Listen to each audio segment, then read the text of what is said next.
Hello बच्चों, आइए इस प्रश्न को देखते हैं। प्रश्न में हमसे पूछा गया है कि अभिकथन एवं कारण में हमें मूल्यांकन करना है अर्थात तुलना करनी है। और अभिकथन की यदि हम बात करें तो दिया हुआ है कि NaCl सांद्र H2SO4 से अभिक्रिया करके तीखी गंध वाले रंगहीन धूम बनाता है, परंतु MnO2 मिलाने पर धूम हरे पीले हो जाते हैं।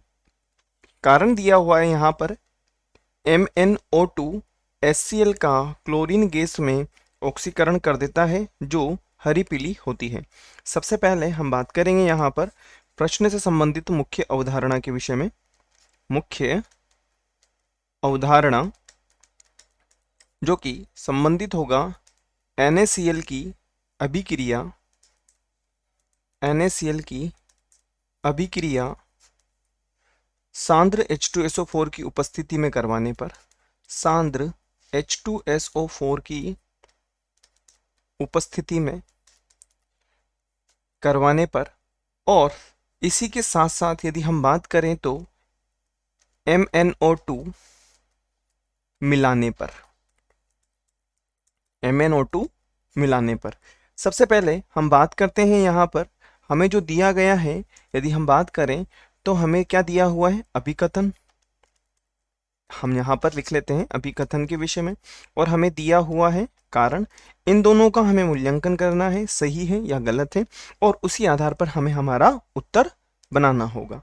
तो सबसे पहले हमें दिया है कि NaCl जो है, ये रहा NaCl। हम इसको अगले पेज पे लिख लेते हैं क्योंकि हमें यहाँ पे इसके नाम के लिए दिक्कत आएगी।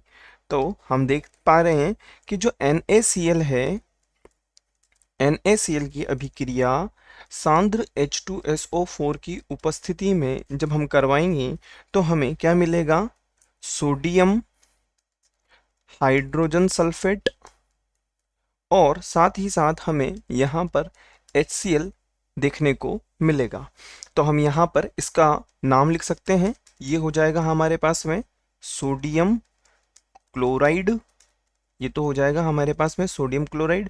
ये हो जाएगा हमारे पास में सल्फ्यूरिक अम्ल। और हम यदि इसकी बात करते हैं तो ये हो जाएगा हमारे पास में सोडियम हाइड्रोजन सल्फेट। और हम चाहें तो इसका अन्य नाम भी लिख सकते हैं, हम लिख सकते हैं यहाँ पर sodium by sulphate, sodium by sulphate. और HCl की यदि हम बात करें तो हम इसका नाम बहुत अच्छी तरीके से जानते हैं, हाइड्रोजन क्लोराइड, हाइड्रोजन या हाइड्रोक्लोरिक अम्ल, हाइड्रोजन क्लोराइड। जो कि प्रश्नानुसार यदि हम बात करें तो यह किसमें बना रहा है, यह रंगहीन धूम बनाता है, जो कि सही है। अब यदि हम बात करें इसी के साथ साथ कि यदि इसी की अभिक्रिया MnO2 के साथ में करवाई जाएगी तो हम लिख सकते हैं कि जब NaCl की या NaCl को MnO2 की उपस्थिति में सांद्र H2SO4 के साथ गर्म किया जाता है, के साथ गर्म किया जाता है, गर्म किया जाता है, तो पीले हरे रंग की क्लोरीन गैस का निर्माण होता है। और ये किस प्रकार से होता है हम एक बार देख लेते हैं। अगर हम बात करें तो हम लिख सकते हैं जो MnO2 है उसकी अभिक्रिया NaCl के साथ में यदि हम करवाएंगे तो यहाँ पर हमें H2SO4 की उपस्थिति को लेना होगा। H2SO4 की उपस्थिति में क्या होगा, NaHSO4 MnCl2, और हम यहाँ पर देखेंगे जो क्लोरीन गैस है उसका निर्माण होगा। साथ ही साथ हम यहाँ पर देख पाएंगे कि हमें H2O देखने को मिलेगा। अब यदि हम इसको संतुलित करते हैं तो यहाँ पर हम 4 को लिख देंगे, यहाँ पे भी हम 4 लिख देंगे, और यहाँ पर हम 4 लिख देंगे, और यहाँ पर 2 हमें जल के मॉलिक्यूल मिल जाएंगे। तो हम कह पाएंगे कि यह जो हो जाएगा हमारे पास में, ये तो हमारे पास में हमारा सल्फ्यूरिक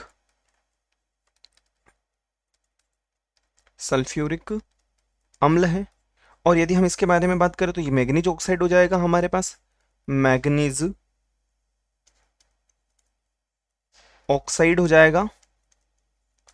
और यदि हम बात करें NaCl के बारे में तो ये तो हमारे पास में सोडियम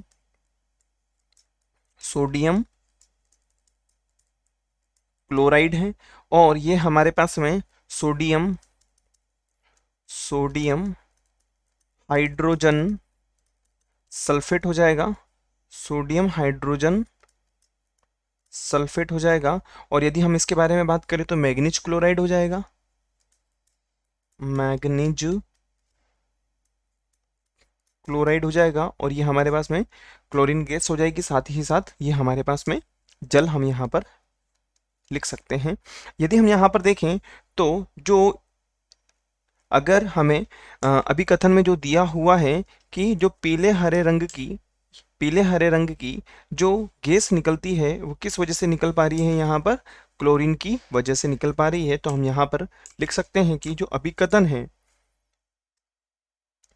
अभिकथन क्या हो जाएगा, हमारा सत्य हो जाएगा। अब कारण के विषय में हम बात करते हैं। कारण हमें दिया हुआ है कि MnO2 HCl का क्लोरीन गैस में ऑक्सीकरण कर देता है। तो यहाँ पर यदि हम देखें तो MnO2 है हमारे पास, परंतु यहाँ पर अगर हम देख पा रहे हैं तो MnCl2 हमारे पास है यहाँ पर उपलब्ध है। यदि हम यहाँ पर देखें तो MnO2 है, और यदि हम देखें तो HCl का ऑक्सीकरण कर देता है। तो हम यहाँ पर इसकी ऑक्सीकरण अवस्था के विषय में बात करते हैं। जैसा कि क्लोरीन की यदि हम बात करें तो यहाँ पर हम जानते हैं कि जो Na होगा हमारे पास में वह +1 होगा, और क्लोरीन की यदि हम बात करें तो x मान लेंगे, और यदि यहाँ पर देखा जाए तो इसको 0 के बराबर हम रख देंगे। x बराबर कितना हो जाएगा, -1 हो जाएगा। और यदि हम यहाँ पर MnCl2 के विषय में बात करते हैं, अगर हम यहाँ पर Cl2 के विषय में बात करते हैं जो कि हमें यहाँ पर दिया हुआ है, क्योंकि प्रश्न में हमें क्या दिया है कि HCl का क्लोरीन में, तो HCl तो यहाँ पर उपलब्ध ही नहीं है, HCl तो यहाँ पर उपलब्ध ही नहीं हो पा रही है। तो HCl उपलब्ध नहीं हो पा रही है, तो इसका मतलब जो कारण है वो पूर्ण रूप से क्या हो जाएगा, गलत हो जाएगा, असत्य हो जाएगा। हम यहाँ पर लिख पाएंगे कि यह इससे सुमेलित नहीं होता है, इस वजह से कारण हमारा जो है पूर्ण रूप से गलत हो जाएगा। अब हम दिए गए विकल्पों में से हमारा उत्तर निकालने की कोशिश करते हैं। A और R दोनों के दोनों सत्य हैं, ऐसा तो हो ही नहीं सकता। A और R दोनों सत्य हैं, ऐसा भी नहीं है। A तो सत्य है लेकिन R असत्य, जो कि पूर्ण रूप से हमें यहाँ पर दिखाई दे रहा है कि अभिकथन तो सत्य है परंतु कारण असत्य है। तो हम यहाँ पर हमारा जो उत्तर है वह स को लगाएंगे। अतः विकल्प स हमारा वांछित उत्तर होगा, क्योंकि यह पूर्ण रूप से हमारे प्रश्न की मुख्य अवधारणा की अनुपालना करता है। आशा है आप इसे अच्छी तरह समझ गए होंगे। धन्यवाद।